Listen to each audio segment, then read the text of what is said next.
NIM 2020 310022. Saya program studi agribisnis. Di sini saya akan membuat video terkait dengan tugas bisnis usaha kecil untuk memenuhi mata kuliah Sosio-Tekno Usaha Kecil. Sebelum lanjut ke videonya, saya akan menjelaskan sedikit terkait dengan apa itu bisnis usaha kecil.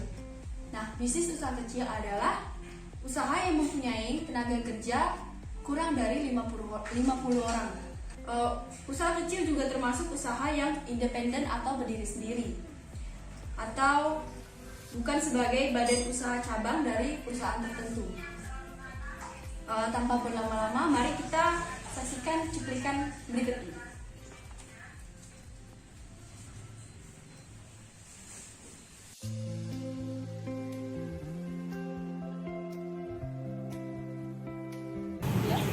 Saya mau nanya Mbak terkait bisnis ini, apakah ada terinspirasi dari apa gitu Mbak bisa berdirinya bisnis ini dari awal gitu?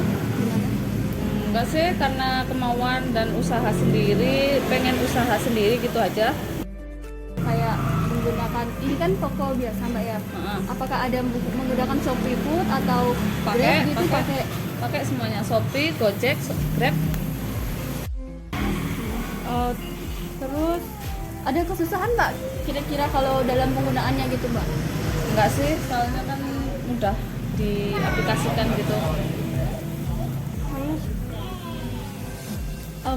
Menurut Mbak sendiri, apakah ada nggak kira-kira kekurangan atau kelebihan dalam penggunaan aplikasi itu Mbak? Ada keuntungannya kah untuk bisnis ini? Keuntungannya sih, kalau keuntungannya dapat terjangkau yang lebih jauh, pendapatan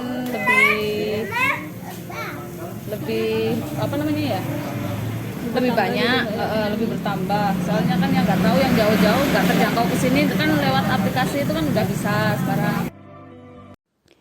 Pada warung lalapan Bukos, saya mengambil kesimpulan bahwa awal mulanya berdiri dibuat atas keinginan diri sendiri, dari kemauan untuk membuka usaha sendiri. Pada warung Bukos menggunakan teknologi pemasaran e-commerce dengan aplikasi Shopee Food, GoFood, dan GrabFood. Dalam penggunaannya dikatakan bahwa tidak ada kesulitan dalam penggunaan e-commerce tersebut. Kelebihannya dapat menjangkau konsumen lebih jauh. Dengan penggunaan e-commerce tersebut, pendapatan dari warung lalapan Bukos jadi bertambah. Selain menggunakan teknologi pemasaran e-commerce, nilai plus lainnya, warung lalapan Bukos ini juga sudah menggunakan mode cetak struk di print, tidak lagi dengan manual atau ditulis tangan.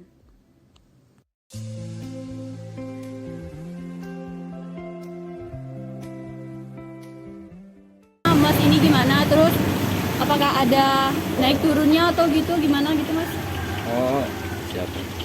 Kalau awal mulanya saya kan dulu pas lulus SMA ditawarin kuliah sama orang tua, cuman saya agak keberatan gitu, pengen kayak kasihan lah ke orang tua, udah banting tulang dari 2001 sampai 2010 di Jakarta, pindah ke sini 2010.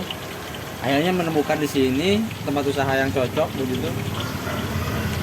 Kebetulan saya diajak untuk mengembangin usaha ini dan sampai sekarang alhamdulillah. Kalau untuk titik kayak naik turun pasti adalah kalau dalam usaha itu, tergantung kembali ke kitanya lagi. Terus Mas, bisnis ini udah ada ini nggak Mas, menggunakan teknologi semisal teknologi pemasaran kayak Shopee Food atau Gojek gitu ada? Ada di Shopee, di Gojek, di Grab juga ada semua. Oh ada. Itu bisa dipesan dari situ ya Mas ya? Iya. Untuk pemakaiannya kira-kira ada nggak Mas kesulitan gitu, misalnya kalau dari Gojek atau dari Shopee Food gitu? Kendala atau gimana gitu Mas? Nggak ada sih, cuman kalau Shopee lebih ke besar potongannya aja kalau Shopee. Ya, kalau yang lainnya normal aja. Bisnis usaha kecil yang kedua yaitu siomay dan batagor Bandung. Saya mengambil kesimpulan bahwa pada awal mulanya merintis usaha ini bermula dari orang tuanya. Disebutkan bahwa pada 2001 sampai 2010 penjual ini lebih memilih melanjutkan bisnis dari ayahnya dibandingkan dia melanjutkan studinya. Menurutnya setelah terjun ke dunia bisnis lebih enak berbisnis.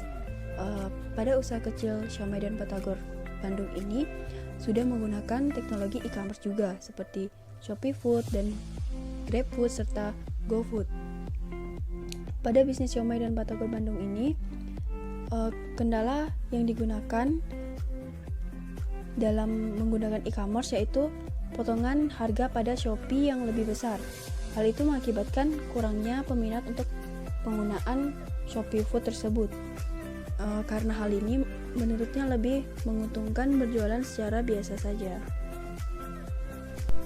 Dari kedua bisnis usaha kecil ini, saya menyimpulkan bahwa tidak semua penggunaan e-commerce mendapatkan keuntungan dalam penggunaannya.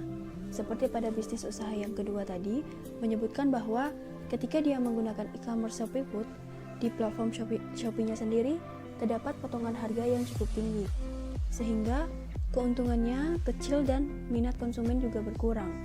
Namun, pada bisnis-bisnis lain seperti yang pertama tadi, mengatakan bahwa penggunaan e-commerce ini malah menjadikan jangkauan konsumen yang memesan pada mereka lebih jauh, serta keuntungan pada mereka juga lebih besar.